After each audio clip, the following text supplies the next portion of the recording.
Hi, everybody. Welcome to the Pittsburgh Sports Memories Podcast. My name is Tim Hannon. I'm Steve Wirt.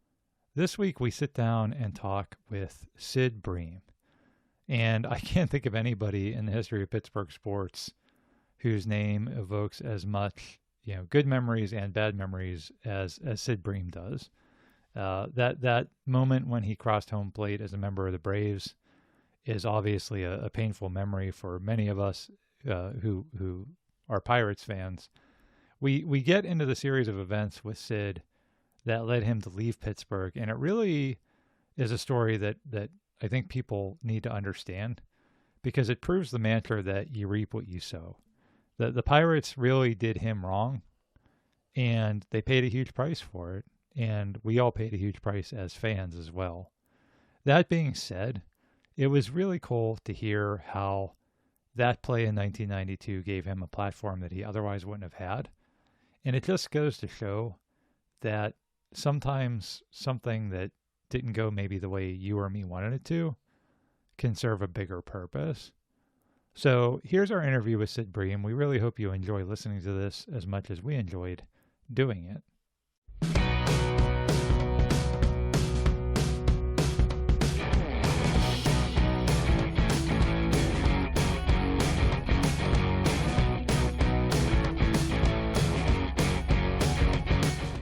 All right, Sid, thanks so much for joining us. Lots that we want to ask you about. But first, please tell us, what are you up to these days in your post-baseball life? Well, not for one, still doing quite a bit of speaking. The month of March, the month of April, the month of May are going to be very, very busy for me. At the same time, for the last going a little over 10 years now, I've been a chaplain at a trucking company over in Aliquippa. PGT Trucking, and that is one of those that, as I say to people, I said, when Mr. Gallagher, the owner of PGT, asked me to do that, I looked at him and said, nope, I'm not a chaplain. Don't want to be a chaplain. Don't think God's called me to be a chaplain. But it has been an absolutely wonderful thing for me to be able to be there to help individuals get through storms of life. And so it's been 10 years, and who knows how long it'll go on. But then at the same time, another thing is I have 5 grandchildren going on 6. And right after this podcast, I'll be having 3 of them in my house. And so, looking forward to being with my grandkids as well.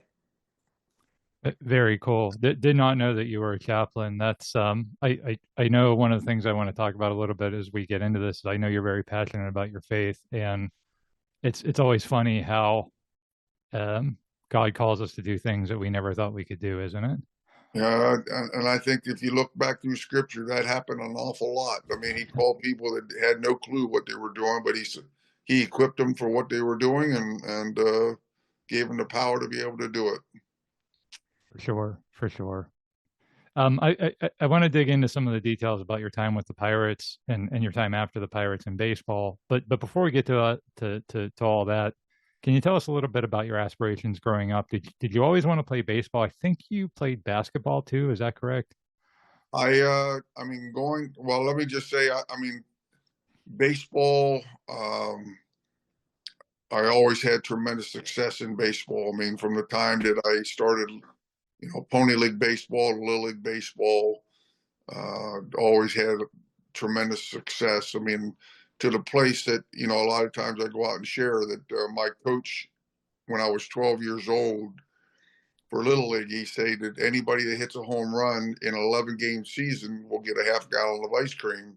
Well, 25 home runs later, he just gave a check. So, and so that's the way things started with me as far as baseball was concerned. Had great success up through Teener ball and Legion baseball and high school baseball, but I also played basketball.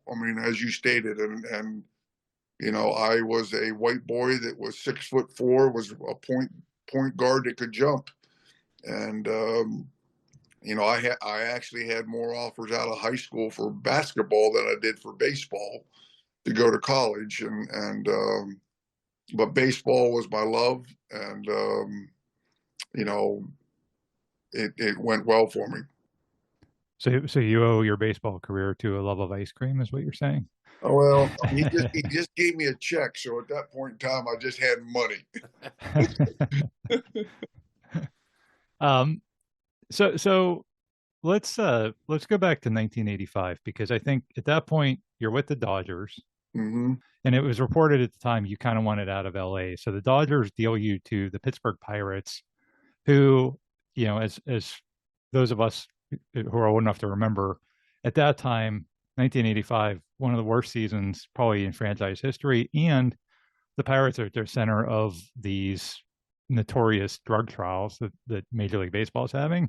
At the same time, you're from Carlisle, PA. So what was your reaction when you learned you were headed to Pittsburgh? Well, first off, I mean, I don't know how much I think maybe my attorneys, my agents were saying something behind the scenes. I don't know how much I was verbally speaking up at that point in time to get out of LA. I mean, I knew that I was behind Greg Brock, that Tommy Lasorda loved, and I also knew that Al Campana, the general manager for the Los Angeles Dodgers, loved Franklin Stubbs, that was coming right behind me. So I knew that my chances of, humanly speaking, to be with the Dodgers were slim.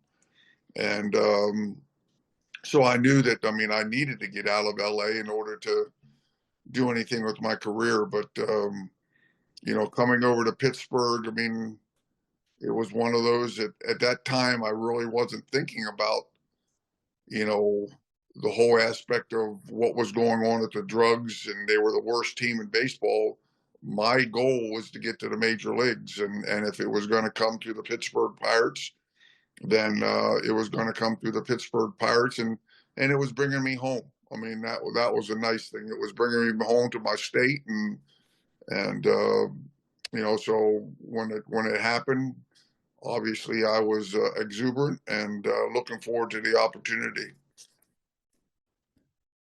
So when you arrive in Pittsburgh, Chuck Tanner's still the manager, and he's actually quoted as saying that you're going to be a backup because there's no way you'd ever play over Jason Thompson at first base.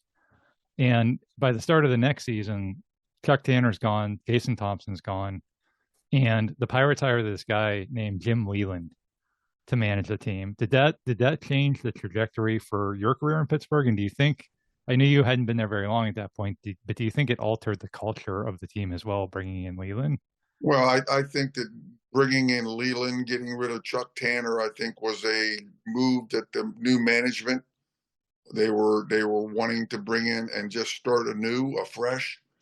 And in all reality, Jason Thompson in spring training had a better spring training than I did, and so he really and truly deserved to be playing that in 1986. But because they were going with a youth movement, it gave me the opportunity to be there. They got rid of Jason. They'd send him up to Montreal, and it gave me the opportunity to start to play in Pittsburgh, and I'm eternally grateful for that.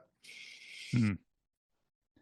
So you talked about the youth movement, and that's kind of what's happening at that time. The Pirates are acquiring all these guys over those couple of seasons. There's you, Doug Drabick, Bobby Bonilla, Andy Van Slyke. Was there a certain point where you're in there, you're with all these other kind of newer, younger guys? Was there a point where you felt like maybe this is a championship caliber ball club?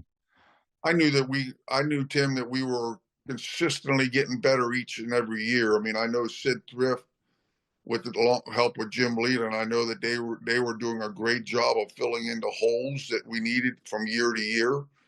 Like you said, with bringing in Andy Van Slyke, bringing in Jay Bell, bringing in Bobby Bonilla, Barry Bonds, but every year they took a great assessment of what the Pittsburgh Pirates needed in order to keep making themselves better. And by 1988, we felt as though, man, we could compete. I mean, we were competing, and we were right there with the Mets going into August, and only one game back, and then we fell off. And then 1989 started, and we had major injuries to myself and Lavalier, and hurt. But we knew that we could compete at that point in time for sure. Who were your like buddies on the team? I think you and Doug Drabeck were pretty close, correct? Doug and I mean, my wife and his wife, along with our kids, we were extremely close in regards to just being together family wise. I mean, we were literally, they asked us to be godparents to their kids. Hmm. And so Michelle and I were very close to the Draybecks. I mean, um, other than that, I mean, I can't really sit here and say that I just spent an awful lot of time with any of the players. I mean, I enjoyed their company. I enjoyed being with them when we had the opportunities, but I'm not going to sit here and say that we were best buddies like the young man that I grew up with, Jack Adams. We were best buddies. I mean, I can't say that anybody on the team was like that to me with the Pittsburgh Pirates. You you mentioned Barry Bonds. Obviously, Barry, amazingly talented baseball player. Also, a guy who rubbed some of his teammates the wrong way over the years. What was your relationship with Barry like? Well, I mean, again, I state it this way, and again, Barry Bonds, as far as talent wise, I mean, probably one of the greatest players that I've ever seen with the talent that God gave him. I mean, just a phenomenal athlete. And I share it like this. I mean, when you have a dad, and his dad was a tremendous ball player, but when you have a dad that, I mean, is a 40-40 man, and did the things that he did, and yet he got traded 7 years or 7 times in his career. I mean, it only comes down to the fact that maybe he was a little bit of a negative in the clubhouse, and Barry grew up with that. And I don't put any of that, other than the fact that you have to take your own responsibility. But Barry, again, Barry just threw out his opinions, and didn't really care about who he was hurting and what he was doing. But I loved him. I mean, I appreciated him being on our team, and I'm thankful for him. And I'm grateful for all his success. When you were playing for the Pirates, were there any pitchers who you dreaded facing? All of them. All of So, and then the flip side of that question: were there any pitchers who maybe other players feared, but you felt like you had success against? There were some pitchers. I mean, Dwight Gooden. I think I hit in close to 350 off of Dwight Gooden. Wow. Kevin Gross from Philadelphia. I think I could go up to the plate blindfolded and still get a hit off of him. I think early in my career, I mean, I was a fastball hitter, and anybody that was willing to get the fastball up there, I was going to have success with. The ones that I didn't have success with early in my career were junk ballers, truthfully, guys that couldn't throw their way out of a wet paper bag. And I think the reason for that is I was so pool conscious that they would throw little sinkers, a lot of all speed stuff, never give me anything over the middle of the plate or the heart of the plate. And I'd roll my hands over, hit double plays. I mean, I remember Tom Pagnozzi for the St. Louis Cardinals. Every time I come up with a guy on first base, he'd walk out in front of the plate and just holler to his team, "Great double play guy right here! Great double play guy!" Oh, wow! But wow. Hey, I mean, until I learned, I mean, what I needed to do with those individuals. I mean, he was being truthful. I would roll my hands over an awful lot, and I would be a great double play man. So what he said was truthful, but I learned to hit the I learned to hit the junk ballers by not trying to pull the ball, but trying to go to the other way, the gaps, and it really became a great success for me. Were there any other guys that even after you learned all those kind of lessons, were there still guys that kind of gave you heartburn whenever you came up to against them? Bobby Ojeda, couldn't throw his way out of a wet paper bag, but I mean, I couldn't get a hit off of him. Dave Dravecki, Wow. was an individual that threw me straight fastballs underneath my elbows, and he'd throw me the cutter. And I think I got one hit off of him in my career it was a broken bat single up the middle. There was a lot of, I mean, again, my average was 262. Today, I would take that in a heartbeat and be making, $15 million a year. But at the same time, 262 meant that there were some pitchers that gave me a lot. I mean, I was a streaky hitter. I mean, as I look back over my career and back over tapes and so on and so forth that I was able to receive from the Pirates, I mean, I would sit there and watch, and my average would be 323, into the season. And the next time, I mean, as soon as I started to watch it, I mean, I couldn't get a hit on my videos. I couldn't see myself getting any hits. And so it went back down. And then the next time, there was a break in the action, and I'd come back up and I'd be hitting over 300 again. I'm saying, where were the hits? Why can't I see some of my hits? And so I was a very, very streaky hitter. When things were going good, things were going good. And when things were going bad, man, I couldn't buy a hit. Any legendary pitchers you like remember batting against? Like I'm assuming you faced Nolan Ryan at some point. I got my second hit off of Nolan Ryan. I mean, I got my first hit off of what's his name from Cincinnati that drove in Cecil Espy from third base with the Dodgers. But my second hit was off of Nolan Ryan. Wow. I hit a line drive to left center field, scored Mike Marshall. And I don't know what else happened to me after that. But at the same time, I got at least one hit off of Nolan. Mike Scott. Oh yeah, I forgot about him. Yeah, he was for the guy that, man. Yeah. I mean, early on, I just owned him, and guys were coming up to me and saying, "How in the world are you hitting this guy?" I mean, and I think that one of the times I sat there and watched some of his pitches and saw how much they moved, and with his he split finger. Yeah, he threw the split finger. Yeah. Well, he also put up the ball really good too. Wow, things you can't do today, huh? So, but there were a lot of individuals. I mean, a lot of top guys that I had some success with, quite a bit of success with. I mean, Martinez from Montreal had success off of him. But there were also guys that shoot. At times, I couldn't buy a hit. Yeah, you mentioned Dave Dravecki being one of those guys. If folks don't remember him, a really amazing story. He actually had to have his pitching arm amputated because of cancer.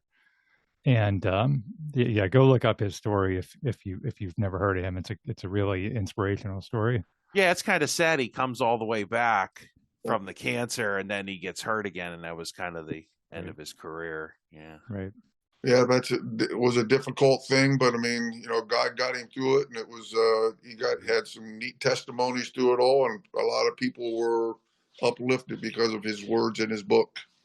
Yeah. He himself, like yourself, is also very passionate about his faith, and as you're going back to that topic, you're a professional ball player in this world where I imagine there's a ton of temptations, right? You're married at the time too. You have a family at the time.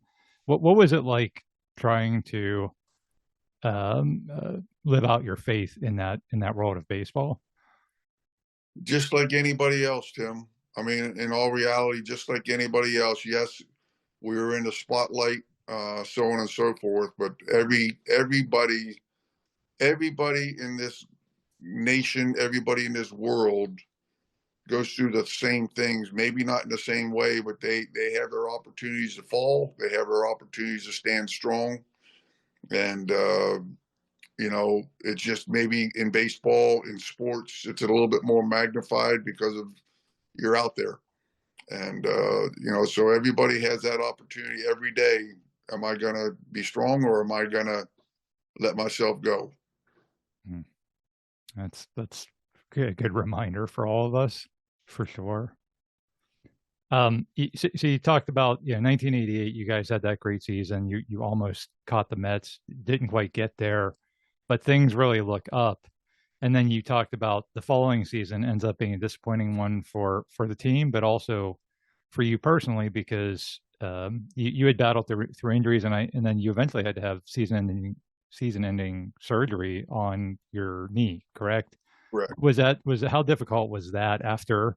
It's like this progressive increase. A little better in '87, a little better in '88. '89 is going to be the year, and then it doesn't work out. What did that feel like? Well, I mean, for me personally, I mean, obviously, knowing that I had to go through surgeries, and the reason that I probably didn't get the ACL surgery to begin with was the fact that back when I was in between 10th and 11th grade, I had a guy in Legion baseball take my knee out when I was stretching for a double play ball. And the trainer back then, I mean, he messed with my knee a little bit and said, "Oh, you just strained it." Well, in 1987, when I tweaked it, hitting first base bag, running down to first base, they did an MRI and found out that I didn't have an ACL in that thing for quite some time. And so they thought, well, shoot, if your leg's that strong for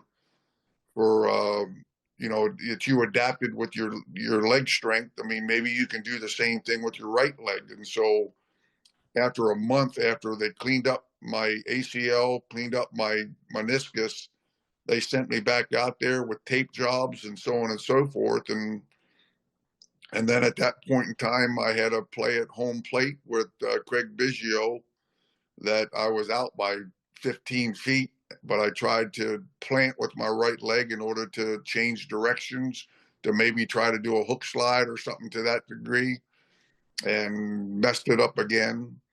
And so that took more meniscus out.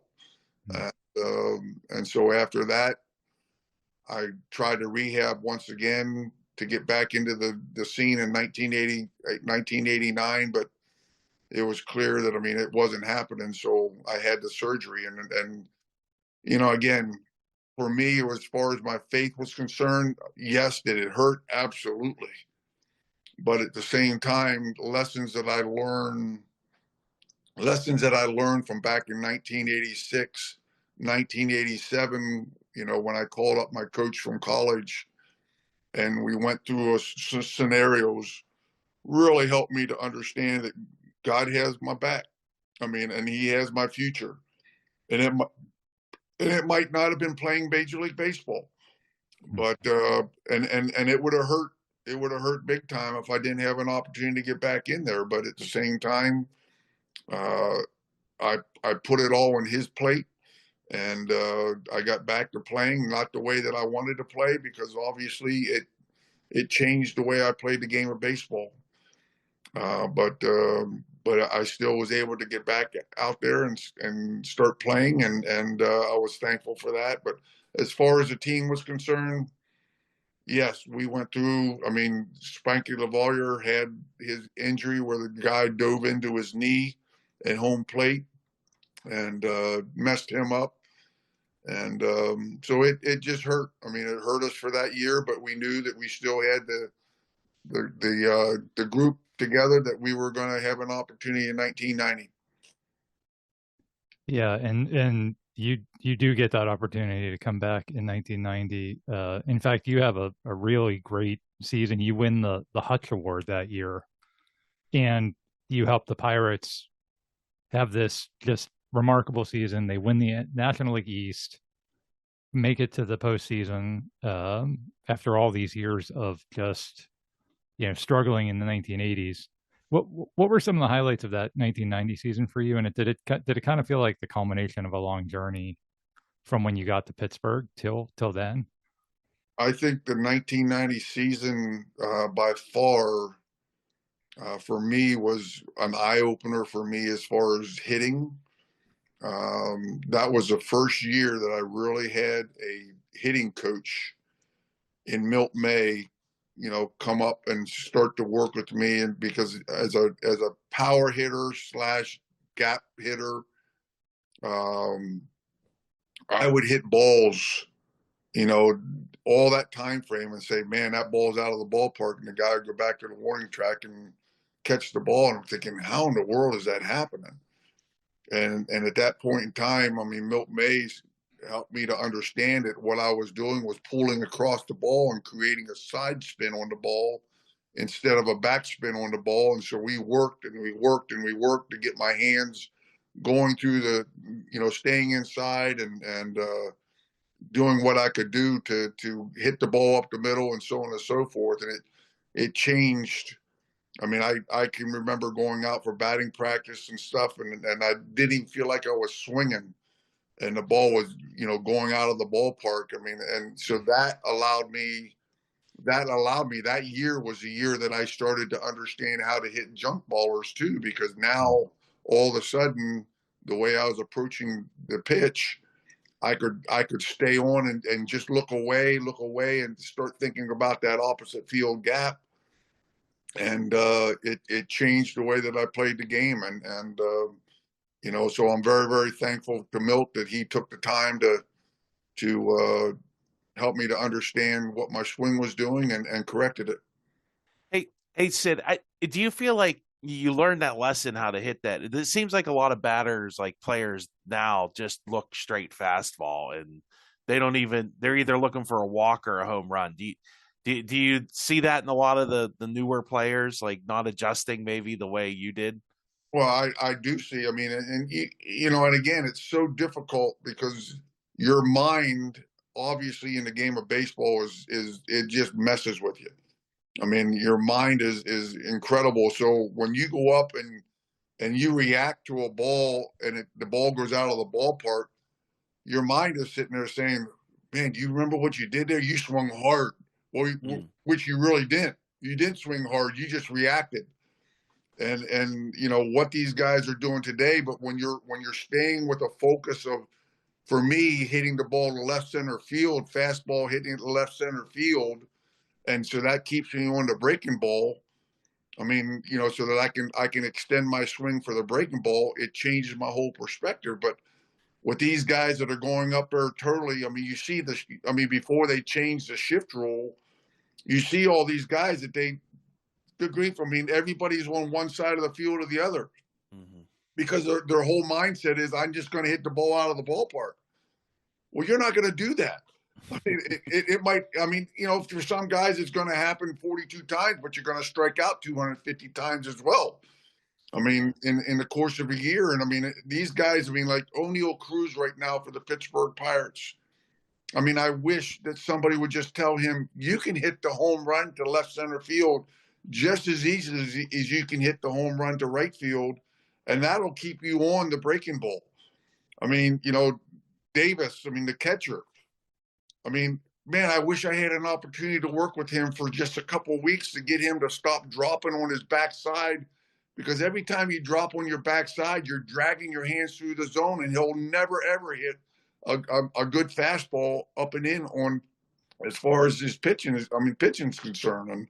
And so, the more that individuals can focus, to opposite field with their fastball, that keeps them on the breaking ball, and, they can become much better hitters. But it's hard to do because, like I said, your head plays a whole lot of games with you, thinking, man, I got to pull this ball. If he throws it there, I got to get it. And you just have to, your mind has to be controlled on a daily basis. Well, it sounds like there seems to be like some humility and willingness to like learn too, I mean, Absolutely. I mean, and again, Yeah. we had our prima donnas back then, but there's prima donnas there in the game today that think that they know everything. And the more that they would humble themselves, as you said, Steve, and just, hey, take somebody's advice. Start working on getting your hands inside, hitting the ball to left field. I mean, it changes your whole game.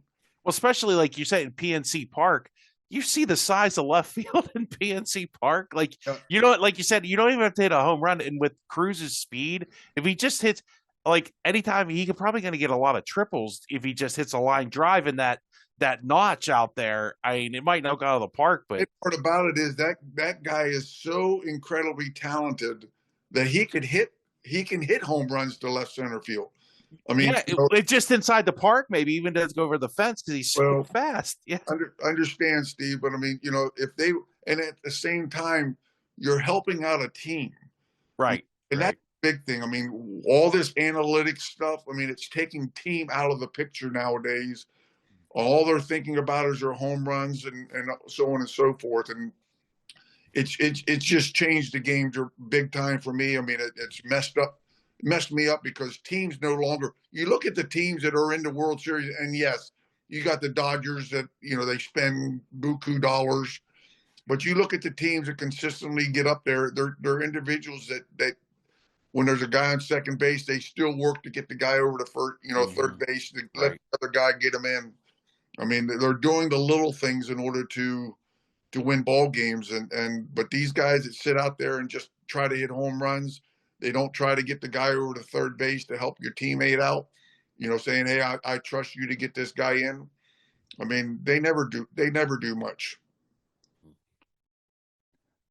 So you guys lose to the Reds in the NLCS after that 1990 season, and then after that season's over, you're a free agent. Pirates management is very vocal about bringing you back. They publicly state that re-signing you is, quote, their number one priority for the offseason. And they come out in the media, they call you the glue that holds the team together. They really want you back. That's what they're saying, but their actions don't really align with their words, do they? No, their actions. I mean, they didn't even get close to market price on me, let alone anything more for being their priority. And and so it went to free agency. I mean, and you would think that, good grief, if you're going to state that stuff, I mean, at least give somebody a market price. I mean, what you're looking at, but it went to free agency. The Atlanta Braves gave me a great offer. Said you need to make a decision because if you're not coming, we're going to go after another first baseman. And at that point in time, my wife and I said we were going to go, but we literally cried our eyes out that night. I mean, thinking, what in the world did we do? I mean, we're leaving a team that we have great success. The Atlanta Braves, obviously, in 1990 was the worst, last place team, worst team. And so, when we got up in the morning, I called Jim Leland and I asked Jim, I said, Skip, I said, am I bound to this contract? And he said, no, you're not bound to it because you haven't put your name on it yet. So at that point in time, I called my attorney, Robert Fraley, who was the one that went down with Payne Stewart in his plane. When Payne Stewart, the golfer, went down in his plane, I mean, Robert was on that plane with him. And but over the course of two conversations with him, I mean, I was sitting there saying, I'm staying with Pittsburgh, and he kept on trying to talk me out of doing what I wanted to do. And so finally, at the end of our last conversation, he made the point. He said, well, what happens if you sign with Pittsburgh and then they trade you down to Atlanta? You're going to look like an idiot. And I said, great point. Let's go back to Pittsburgh and ask them for a no trade clause. And we went back to Pittsburgh and asked them for a no trade clause. And they said no to a no trade clause. And I said to myself, man, if I'm your first priority, I'd hate to see what your last one is. And so we went down to Atlanta, and obviously we understand what took place in 91 and 92 with the Pittsburgh Pirates and the Atlanta Braves. Yeah, and it's important for folks to remember. So first of all, again, people that remember this at the time, because fans were pretty livid about this, not at you, but at the team. And when you say you were willing, you had those conversations with your agent and you were willing to stay in Pittsburgh, it was something like 20% less than what Atlanta was offering. I don't know anybody that would take a 20% pay cut. That's how much you loved playing in Pittsburgh. And the no trade clause would have been a very easy thing to put in your contract. They still could have bought it out if they wanted to. And they when that happened, they came out in the media and said, "Well, we don't do no trade clauses." And it was immediately pointed out, even at the time, that they had just done that for Neil Heaton that same season. And Neil Heaton was a good pitcher. No offense, absolutely no offense to Neil Heaton, but he wasn't Sid Bream, who didn't bring the value to the team. So you're right. It was not fair what they were trying to do. And I think, like I said, people were angry at the time, and I know that had to hurt for you because you had given so many good years to the team. And it would have been one thing, I think, Sid, if they would have come out, if they hadn't come out and said all that stuff, right? Because today, a lot of times they stuff like that, teams play that close to the vest. Well, we'd love to have them back if the terms are right, if things work out. They say things of that nature, but they were just all in on you in the media, number one priority and everything. Yeah. So you talked a little bit about, because I want to get into like the human aspect of this. I think we as fans, we see pro athletes as these pawns, trade this guy, sign this guy. And this situation gave me personally a different perspective on that. So in 1990, Steve and I were both high school students at the same school where your son was going at the time. Your son was much younger than us. I think he was maybe like in kindergarten. I think it was in elementary. Yeah. Yeah. So Steve and I never really had any interaction with your family. But one thing I will always remember is one day right after all this whole thing went down, I came out to the parking lot after school because my mom was picking me up, but my mom wasn't in her car. And when I looked around, I saw her over at your car talking to you and your wife, Michelle. And I could see that all you guys were very emotional. Everyone was in tears. And I think maybe you guys might have been praying together. And I'm not sure, Sid, if you remember that conversation with my mom or not, but just talk about just the how tough it was just leaving Pittsburgh. Oh, I mean, just in stating, Tim, to you about after we made that decision and how my wife and I cried, thinking about leaving Pittsburgh, and it was it was devastating to us. I mean, again, as you stated, I mean, shoot, if they wouldn't have said the whole thing of, you're our first priority and so on and so forth, Jim and I had a great relationship, and we loved it here. We were raising our family here, and it just hurt. I mean, I don't know what else to say. It just hurt to think that, I mean, we were leaving a team that had so much upside, and going to a team that was, Yeah, I remember. Yeah, I remember Atlanta stunk. They had like they had that one guy. Was it who's the big hitter? Dale Murphy. Dale Murphy. Yeah. And that was about it. I remember that. And it's funny, Sid, because I think I've lived this a little bit. Sometimes you go through something and it seems so horrible at the time, but then you go through it and it's like, your faith, you see, oh my goodness, God was setting me up for something way bigger. And I'm thinking you can't walk down the street in Atlanta today and without getting a few handshakes and smiles there from the people in Atlanta, huh? There's I mean, even 34 years later after the play, I mean, shoot, I am still welcome down in Atlanta for sure. I mean, just to let you guys know that I'll be part of their opening ceremonies down there this year. So, I mean, it's incredible to think. I mean, and as you said, we don't understand why we go through storms, but God does. And he gave me the opportunity to be a part of a play that has been around for 34 years now. And I know we're going to talk about it here before too long, but at the same time, a broke down old ball player that managed to do what he did, and God has used it in order to bring himself glory. And it's been an amazing thing. What kind of response did you guys get when all this was happening, when you were leaving in 1990? Did you get any kind of response from the fans in Pittsburgh?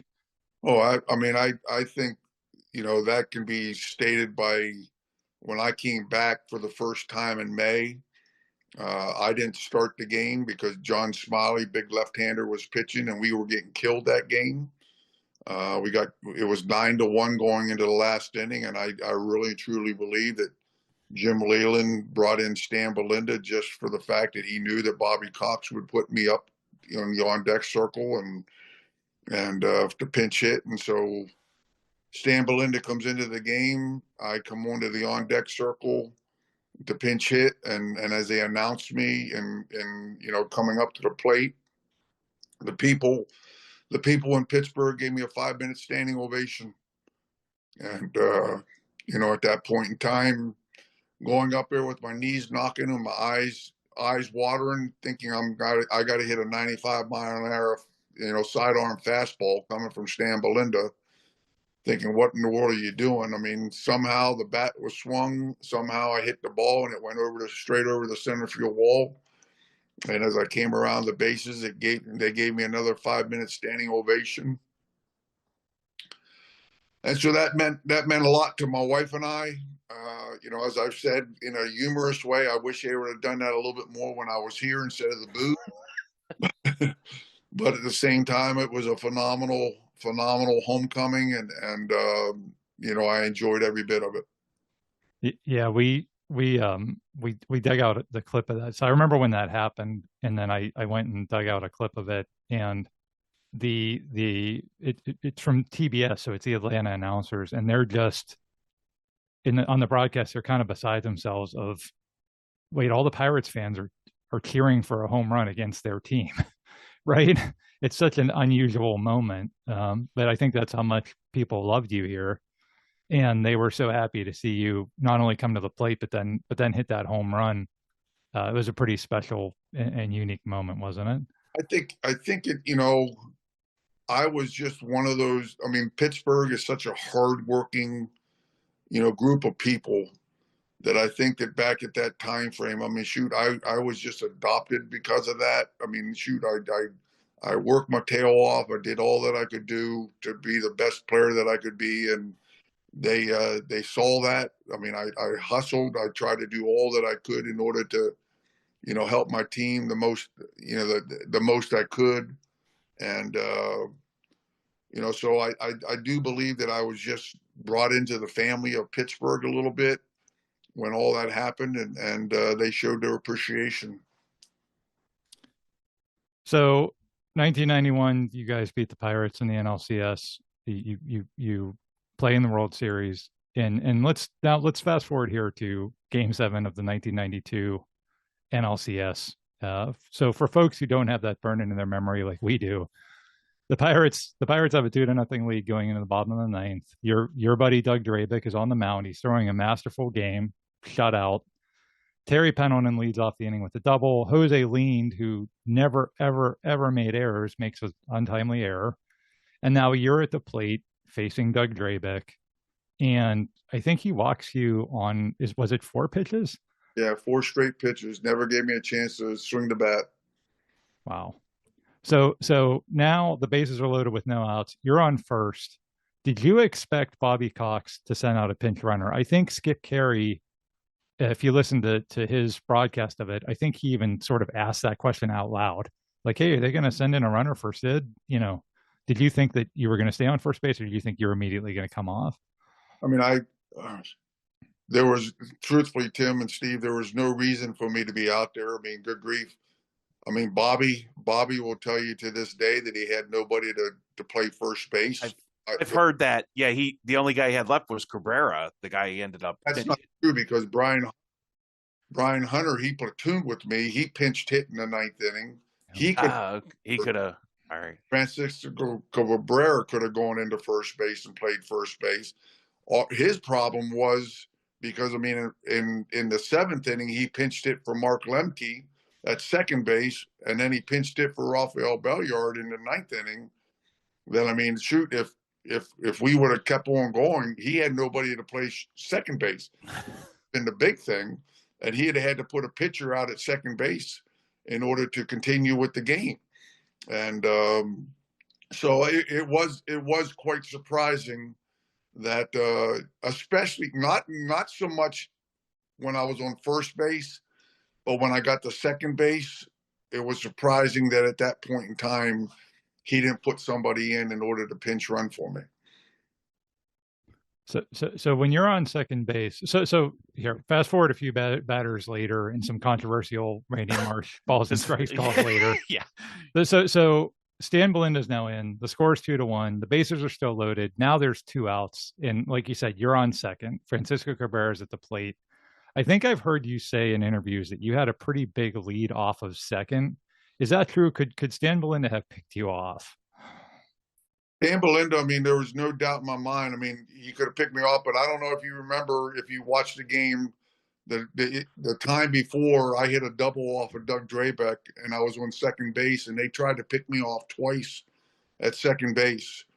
And but I knew at that point in time with Stan Belinda, you know, he was focused on one thing, and that was getting the hitter. So if you were to take a screenshot of me when I was on second base with Doug Drabeck and a screenshot of where I was when Stan Belinda, and then my secondary, I mean, there was no comparison. I mean, you know, I was literally going out of the TV camera when I was taking my secondary lead with Stan Belinda on the mound. And, you know, so huge help for me being somebody that was slowed down with all his knee surgeries and a big brace. It was a huge thing for me to be able to know that, I mean, I could get that good of a lead. So Cabrera hits the ball into left field. There's 2 outs. I assume you're just taking off at the crack of the bat, right? Absolutely. I mean, and that, you know, again, another benefit for me as a slow runner at that point in time, I didn't have to worry about where the ball was hit. I could do my secondary. When that ball was hit, I could take off. And, you know, that all played into me being able to do what I was able to do. So Barry Bondsfield's we know he's got a pretty strong arm. When you're heading to third base, was there any attempt by the third base coach for the Braves to stop you, or were you just like intent on making it home? Tim, I have no clue. I mean, I wondered that myself. At what point did you know you were going home? From when the ball was hit? As soon as it hit, were you just heading home no matter what? Or to this day, I've never seen a video that tells me whether or not Jimmy was holding me up or making me go. I mean, I know that, I mean, shoot, they always teach you put the pressure on the defense. And for us to be able to have to get a hit or a walk in order to score the winning run at that point in time, you know, my mind was saying, you're going. And I don't ever remember looking at Jimmy and saying, you know, watching him say you're going or not going. And my mind was saying you're going. And I'm, you know, again, if I would have been out, I mean, I would have been a goat, and Bobby would have been a goat. But thankfully that didn't happen. Yep. Yeah. You beat the throw. The Braves win.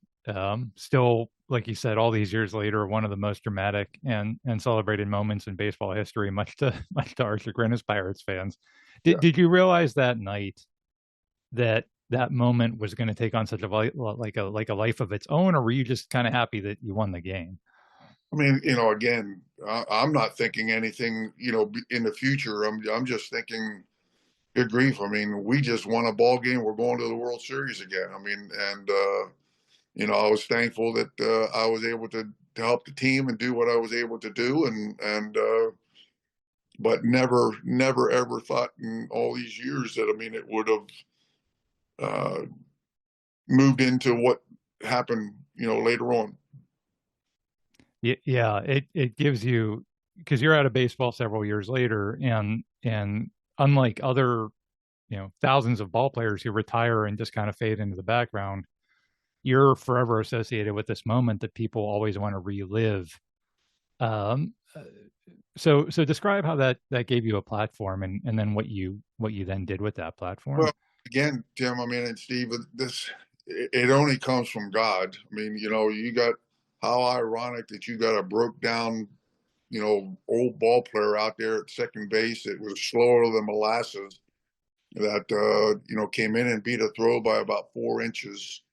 That was iconic. Today, as I've shared with people, I said, today, Jim Leland would have thrown out the red flag and they would have sat there for all until they looked at it how many ways, and you'll never ever have an impromptu kind of a excitement like that in the game of baseball again. Mm-hmm. Yes, guy can hit a home run, but you'll never have a play like that where he's coming in and sliding at home plate without a challenge.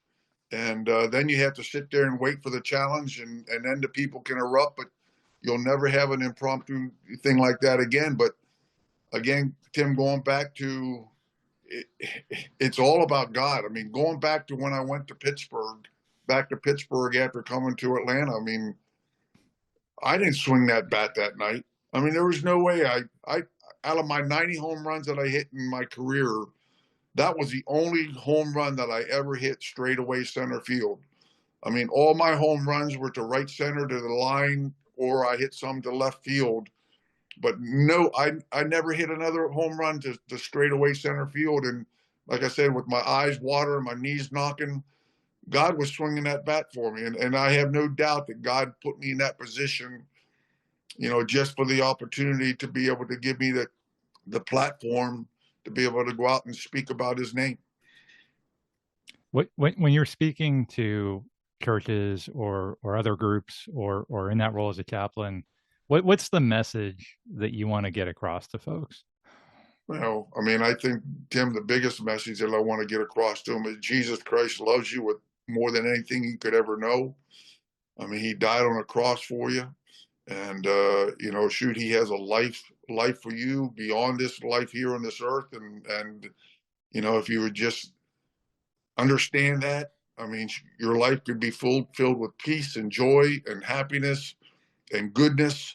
And, that's what I want to try to get across. But obviously, I do different messages. So, I mean, but most of the time I start off my messages with my baseball, because that's the platform that God gave me.